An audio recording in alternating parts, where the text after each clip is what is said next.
Her hands trembled, gripping the rifle she'd never fired before. The colonel smirked, his words dripping with disdain. "A woman like you can't handle this." The all-white academy crowd jeered, waiting for Sarah to fail. A black woman in a sea of doubt, she stood alone, the weight of their stares heavier than the gun. One shot. One chance to silence them all. Then, her bullet sliced through the colonel's coin mid-air. How did she defy the odds? What drove her to take that shot? This is her story, and it's one you won't forget. Sarah Johnson, a 24-year-old black woman, walked the polished halls of the elite Crestwood Military Academy in 1960s Alabama, her boots echoing against the cold marble. She'd earned her spot through grit, topping entrance exams and outrunning every recruit in training drills. To her, Crestwood was a ladder to a better life, a way to escape the poverty of her hometown. Each morning, she woke before dawn, ironed her uniform to perfection, and studied late into the night, her desk lamp flickering. Her dream was simple: become an officer, prove she belonged. Her classmates, all white men, saw her as an outsider. Whispers followed her, snide comments about her braided hair, her dark skin, her presence in their space. She ignored them, focusing on her drills, her grades, her future. The academy's stone walls, lined with portraits of stern-faced white officers, loomed over her daily. Instructors, especially Colonel Hargrove, a wiry man with a permanent scowl, treated her with icy indifference. He'd bark orders at others but barely glanced her way, as if her effort was invisible. Still, Sarah thrived. Her scores in navigation and strategy outshone most, and her stamina in field exercises left peers panting. She wasn't just good, she was exceptional. Yet, the better she performed, the louder the murmurs grew. "She doesn't belong here," one cadet muttered during mess hall. "Probably got in through some quota," another sneered. Sarah kept her head high, her jaw tight, pretending not to hear. But tension simmered beneath the surface. The colonel's annual marksmanship contest was approaching, a tradition where cadets fired at impossible targets to prove their skill. It was a badge of honor, a chance to earn respect. Sarah had never fired a rifle, her training focused on theory, not weapons. Yet, she signed up, driven by a quiet fire to show she could compete. The night before, she lay awake, staring at the ceiling, her heart racing with doubt. She didn't know the colonel had something else planned, a test designed to humiliate her, to prove a black woman could never measure up. What she didn't expect was how that moment would change everything. The morning of the marksmanship contest dawned cold, the Crestwood Military Academy's training field draped in mist. Sarah stood among the cadets, her breath visible, clutching a rifle she'd only held in practice twice. The crowd, white faces, mostly male, watched her with smirks and sidelong glances. Colonel Hargrove strode forward, his boots crunching gravel, holding a tarnished silver coin between his fingers. "Ladies don't shoot," he said, voice loud enough for all to hear. "Let's see if you can even lift that rifle, Miss Johnson." Laughter rippled through the cadets. Sarah's grip tightened, her knuckles paling, but her face stayed stone. The contest began. Cadets took turns firing at distant targets: bottles, boards, rusted cans. Most missed, their shots kicking up dirt. Sarah watched, studying their stances, the way the rifle kicked against their shoulders. Her turn crept closer, and the whispers grew sharper. "She'll choke," one cadet hissed. "No way she hits anything," another muttered. Sarah's stomach twisted, but she forced herself to breathe, to focus. She'd faced worse, her father's stories of segregation, her mother's warnings about knowing her place. This was just another wall to climb. When her name was called, the field fell silent. Colonel Hargrove stepped forward, tossing his coin high into the air. "Hit this," he challenged, his eyes glinting with malice. The crowd gasped, then jeered. It was an impossible shot, a cruel setup to make her fail.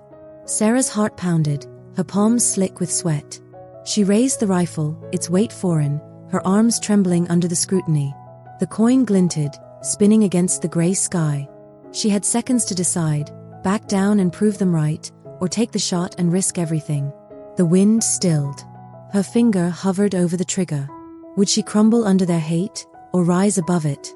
Before we continue with the next part of this powerful story, we need your support to help us reach our goal of 1,000 subscribers. We believe in sharing these impactful stories, but we can't do it without you. If you're enjoying this journey, please take a moment to hit that subscribe button, it means the world to us. Collision. Also, don't forget to like the video, leave a comment, and tell us where you're watching from. Has something like this ever happened to you? How did you handle it? We want to hear your experiences and start a conversation that matters. Your voice is important, and sharing your story could inspire others. And don't miss the last part of this story, it has a special twist just for you. Stay tuned for a revelation you won't want to miss. Now let's dive back into the story, and remember, together, we can make a difference. Raising hands. The coin hung in the air, a silver speck against the dawn. Sarah's world narrowed, her pulse thundered, drowning out the crowd's taunts. The rifle pressed into her shoulder, heavy, unyielding. Colonel Hargrove's smirk burned into her, his words echoing, "A woman like you can't handle this." Every doubt, every insult, every sidelong glance from the academy fueled her.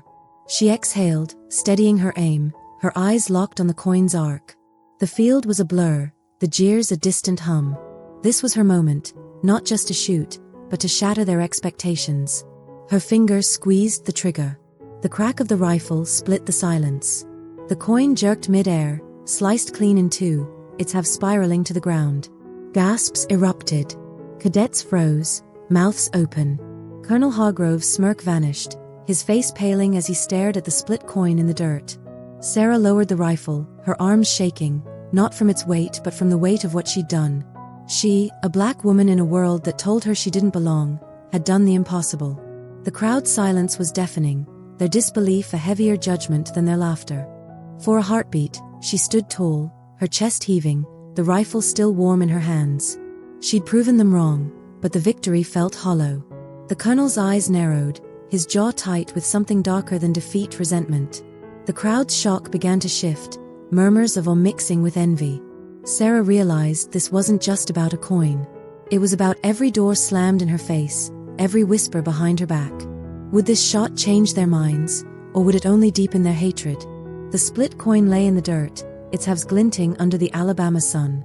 Sarah stood, rifle lowered, her breath steadying as the Crestwood Military Academy's field buzzed with whispers. Colonel Hargrove's face was a mask of fury, his hands clenched, but he said nothing. The cadets' jeers had dissolved into uneasy murmurs. Some stared in awe, others in resentment. Sarah's shot had done more than hit a coin, it had cracked the armor of their prejudice, exposing its fragility. Yet, she felt no triumph, only a quiet resolve. She'd proven her worth, but the cost was clear in their eyes, she'd never be one of them. Word of her shot spread like wildfire. By evening, instructors who'd ignored her now nodded in passing. Cadets who'd mocked her fell silent when she entered the mess hall. The academy's commandant, a stern man who rarely spoke, called her to his office. "You've got grit, Johnson," he said, his voice gruff but not unkind. "Keep it up." It wasn't an apology, but it was acknowledgement. Sarah graduated months later, top of her class, earning a commission as an officer. She left Crestwood behind, carrying the weight of that day into a career where she'd train others, black, white, men, women, to see beyond skin. But the story didn't end with her. That coin, split in two, became a legend whispered among recruits, a reminder that skill could silence hate, if only for a moment. Sarah's triumph exposed the academy's underbelly, its unspoken rules, its quiet bigotry. It forced a reckoning, small but real, new training protocols, fairer contests, a grudging shift toward merit. Yet, she knew the deeper truth. One shot couldn't erase centuries of injustice. Her victory was a spark, not a fire. How many more Sarahs would need to prove themselves before the world saw them as equal? Her story challenges us to act, to call out prejudice, to lift up those silenced, to demand change. Will we rise to meet it? Before we wrap up, we need your help to keep sharing stories like Sarah's. We're on a mission to hit 1,000 subscribers, and your support makes it possible. If this story moved you, please hit that subscribe button. It's a small click that means the world. Like the video, drop a comment, and tell us, have you faced a moment like Sarah's?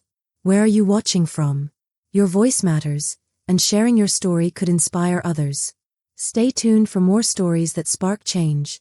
Together, we can make a difference. /